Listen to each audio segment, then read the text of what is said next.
Good morning students. यदि किसी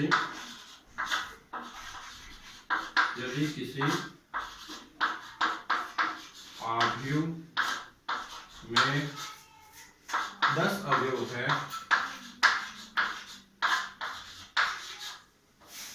तो आव्यूह की संभावित कोटि क्या होगी।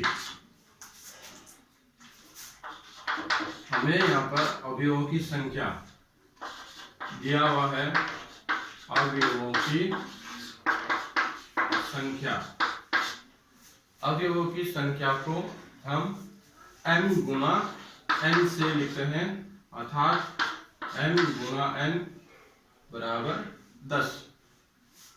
तो हमें 10 के सारे गुणनखंड देखने हैं या ऐसी दो संख्या हैं जिनको गुणा करने पर 10 आता हो। तो 1 को 10 से गुणा करने पर 10 आते हैं। 2 गुना 5 उल्टा 10 गुना 1 5 गुना 2 1 गुना 10 2 गुना 5 10 गुना 1 5 गुना 2। तो इसकी 4 संभावित कोटियां होगी। पहले में पंक्तियों की संख्या 1 तथा स्तंभों की संख्या 10 है। इसका उल्टा करने पर 10 पंक्तियां तथा 1 स्तंभ होगा। दूसरे में 2 पंक्ति तथा 5 स्तंभ तथा उल्टा करने पर 5 पंक्तियां व 2 स्तंभों के अवयव होंगे। नेक्स्ट एग्जाम्पल, एक ऐसे आव्यूह या मैट्रिक्स की रचना करो जिसके अवयव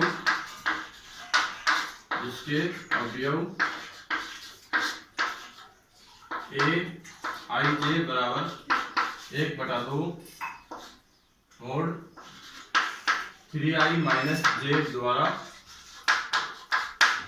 व्यक्त किए जाते हैं।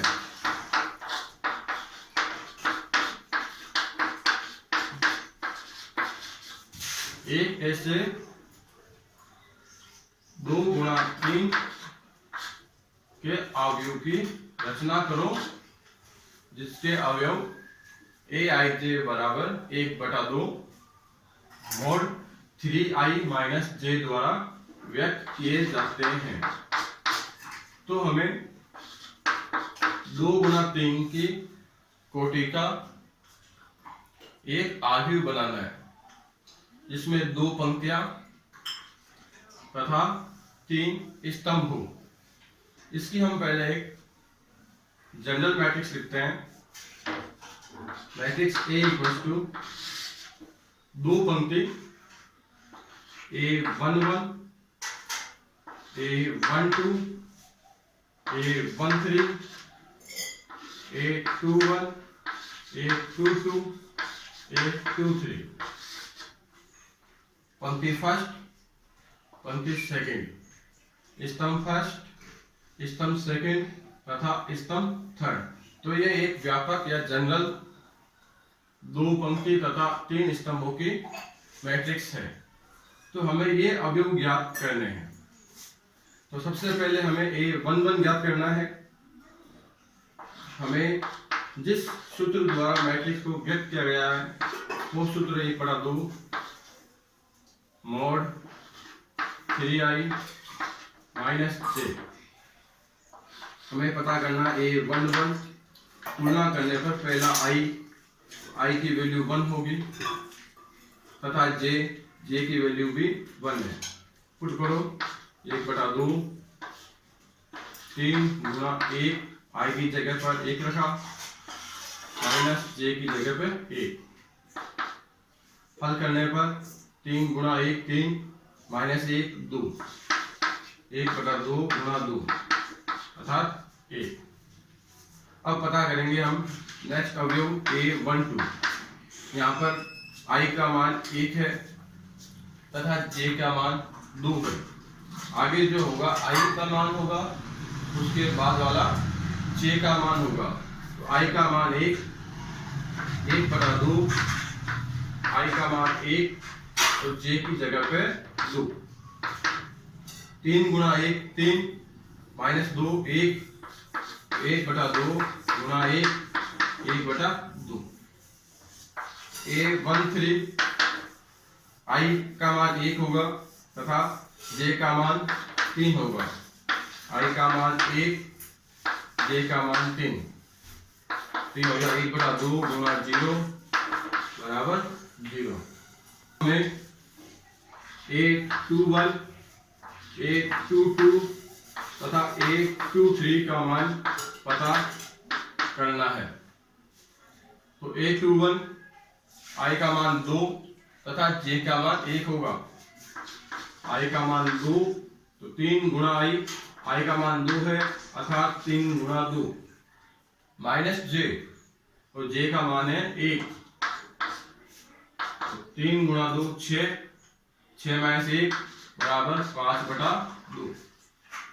I का मान 2, J का मान 2, 1/2 3 गुणा 2 माइनस 2, 3 दूनी 6 माइनस 2 4, 1/2 गुणा 4।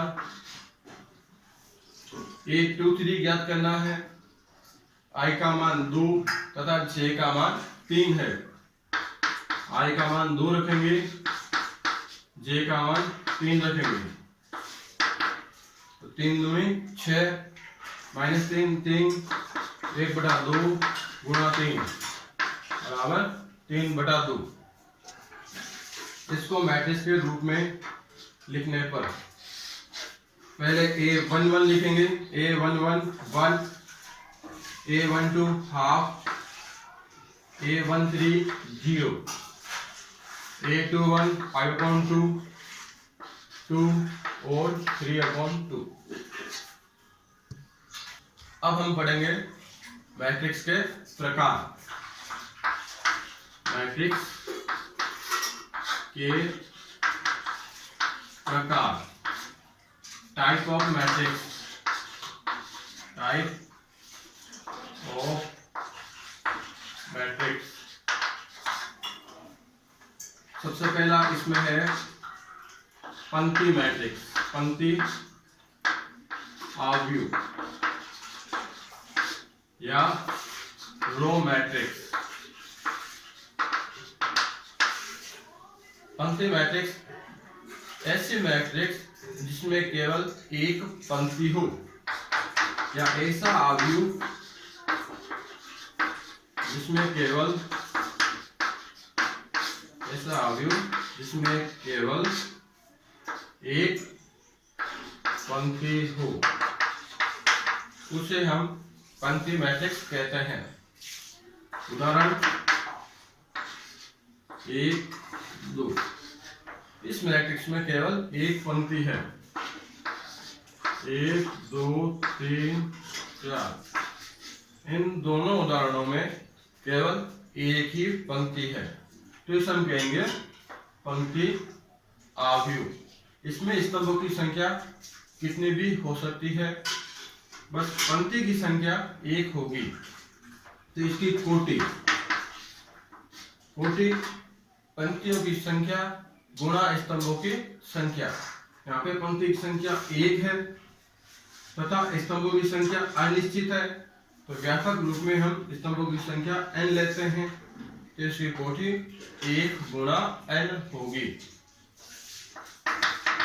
सेकंड, स्तंभ आव्यूह, कॉलम मैट्रिक्स, कॉलम मैट्रिक्स।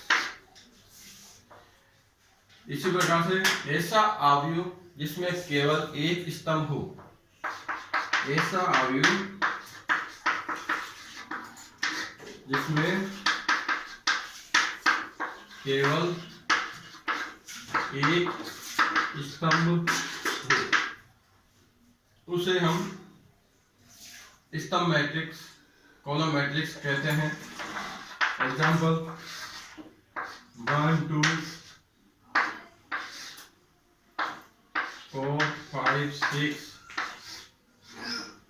तो ऐसी मैट्रिक्स जिसमें केवल एक स्तंभ होता है, इसकी कोटि, यहाँ पे स्तंभ की संख्या 1 है, कोटि पंक्ति की संख्या हम m मानेंगे, स्तंभ 1, इसकी कोटि हो जाएगी m गुणा 1। थर्ड टाइप वर्ग आव्यूह, वर्ग आव्यूह, स्क्वायर मैट्रिक्स।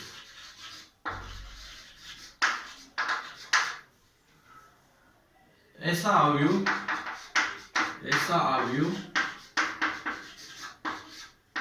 जिसमें पंक्ति व स्तंभों की संख्या बराबर हो। ऐसा आव्यूह जिसमें पंक्ति और स्तंभों की संख्या बराबर हो उसे हम वर्ग आव्यूह कहते हैं। अर्थात जितनी पंक्ति हो उतने ही स्तंभ होने चाहिए।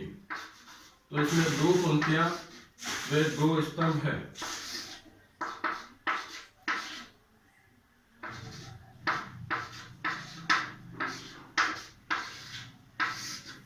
इस मैट्रिक्स में 3 पंक्तियां तथा 3 स्तंभ है। रो 1, रो 2, रो 3, कॉलम 1, कॉलम 2, कॉलम 3।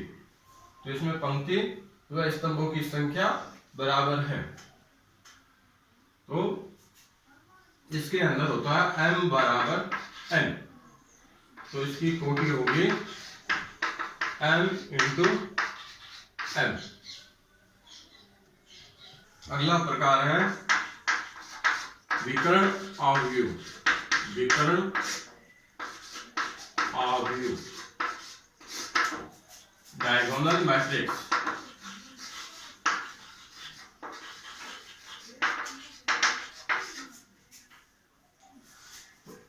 ऐसा वर्ग आव्यूह, ऐसा वर्ग आव्यूह जिसमें केवल विकर्ण के अवयव हो, उसके अतिरिक्त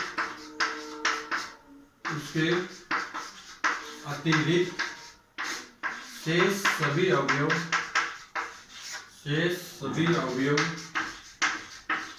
शून्य हो, तो उस वर्ग आव्यूह को विकर्ण आव्यूह कहा जाता है। पहली शर्त है विकर्ण मैट्रिक्स जो एक स्क्वायर मैट्रिक्स है, पहले से वर्ग आव्यूह है, अर्थात उसमें पंक्ति तथा स्तंभों की संख्या बराबर होगी। अब हमने कहा कि वर्ग मैट्रिक्स में केवल विकर्ण के अवयव होने चाहिए। आपने देखा होगा जैसे ये आयत का चित्र है, वो विकर्ण आपकी ये भुजा होती है या ये भुजा होती है। तो हमने एक मैट्रिक्स बनाई 2 0 0 0 6 0 0 0 7, 2 0 0 0 6 0 0 0 7। तो इस प्रकार से ये विकर्ण, तो ये विकर्ण का अवयव है, तो ये विकर्ण मैट्रिक्स कहलाती है। इन विकर्णों के अतिरिक्त शेष सभी अवयव शून्य है। अब आप कहेंगे कि विकर्ण इधर से भी हो सकता था, तो इसके लिए शर्त है विकर्ण मैट्रिक्स वही मैट्रिक्स होती है जिसके लिए I = J, उसमें वही अवयव उपस्थित होने चाहिए जिनके लिए I = J हो, अर्थात जिनमें पंक्ति की संख्या व स्तंभ की संख्या बराबर हो। उन अवयवों के अतिरिक्त सभी अवयव शून्य होने चाहिए। यहाँ पे हम देखते हैं कि ये पहली पंक्ति तथा पहला स्तंभ है, अर्थात आई का मान 1 है, जे का मान 1 है। दूसरी पंक्ति तथा दूसरा स्तंभ 2 बराबर 2। तीसरी पंक्ति तथा तीसरा स्तंभ 3 बराबर 3। तो यहाँ पे आई और जे बराबर है, तो यही अवयव आपके पास होने चाहिए। इसके अतिरिक्त शेष सभी अवयव शून्य होने चाहिए। इधर से हम देखते हैं तो यहाँ पे आई का मान 1 है और ये तीसरा स्तंभ है 1 बराबर 3, जो कि नहीं है। तो यहाँ पे पंक्ति या स्तंभों की संख्या बराबर नहीं है, इसलिए ये अवयव विकर्ण अवयव में नहीं आएंगे। अर्थात इसको हम इस प्रकार से व्यक्त कर सकते हैं, विकर्ण मैट्रिक्स बराबर B I J m into M, जहां पर i और j बराबर नहीं है वो सभी अवयव शून्य होने चाहिए। एक मैट्रिक्स का जनरल फॉर्म एक ऐसी वर्ग अवयव जिसमें वो सभी अवयव शून्य हो, जहां पे i और j बराबर नहीं हो। नेक्स्ट है अदिश अवयव। अदिश अवयव तो हमने अभी देखा था विकर्ण अवयव, ऐसा वर्ग अवयव जिसमें केवल विकर्ण के अवयव हो, शेष सभी अवयव शून्य हो। विकर्ण अवयव में विकर्ण के सभी अवयव अलग अलग हो सकते हैं। जिस दिन विकर्ण के सभी अवयव समान हो जाएंगे तो वही विकर्ण अवयव अदिश अवयव कहलाएगा। उदाहरण जैसे 2 0 0 0 2 0 0 0 2। अब यहाँ पे विकर्ण के सभी अवयव सेम है, एक जैसे हैं, इस अवयव को हम अदिश अवयव कहते हैं। तो ऐसा वर्ग अवयव जिसके विकर्ण के सभी अवयव समान हो, उसे हम अदिश अवयव कहते हैं। नेक्स्ट है तत्समक अवयव। तत्समक अवयव आइडेंटिटी मैट्रिक्स।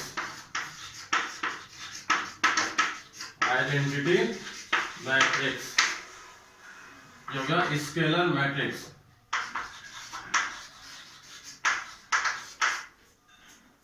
तो तत्समक अवयव ऐसा वर्ग अवयव जिसमें विकर्ण के सभी अवयव 1 हो, 1 हो।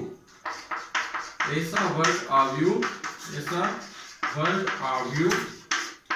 जिसमें विकर्ण के सभी अवयव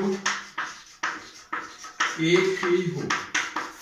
उदाहरण 1 0 0 1 1 0 0 0 1 0 0 0 1। तो ऐसा वर्ग अवयव जिसमें विकर्ण के अवयव 1 हो उसे हम तत्समक अवयव कहते हैं। इसे i द्वारा व्यक्त किया जाता है।